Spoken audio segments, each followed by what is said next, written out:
প্ৰথম অৱস্থাত আমাৰ আছিলে যে যিবোৰ পিকনিকত গৈ 1 জানুৱাৰী দিনাখন বিভিন্ন দুৰ্ঘটনা আদি হয়, যুৱ মানসিকতা বিকৃত কৰা হয়, সেইবিলাকৰ বিপৰীতে গৈ আমি এক বিশেষ এটা ধাৰা সৃষ্টি কৰিবলৈ চেষ্টা কৰিছিলোঁ। ইয়াৰ পিছৰ পৰ্যায়লৈ আমি কিন্তু লাহে লাহে আমি সাহিত্য সংস্কৃতিৰ বিশেষ ব্যক্তিসকলক বঁটা প্ৰদান সম্বৰ্ধনা আদি আৰম্ভ কৰিলোঁ।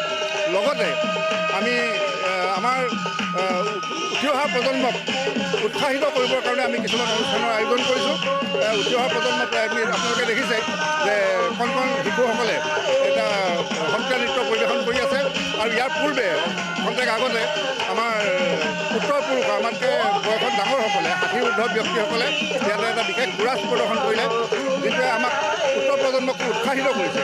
গতিকে আমি ভাবোঁ যে অসমৰ বিভিন্ন ঠাইত বা গোটেই আজি বিশ্বত যি অৱস্থা এটা সৃষ্টি হৈছে, ইয়াৰ বিপৰীতে গৈ আমি যাতে কিবা এটা কৰিব পাৰোঁ, সেইটোৱে যথেষ্ট।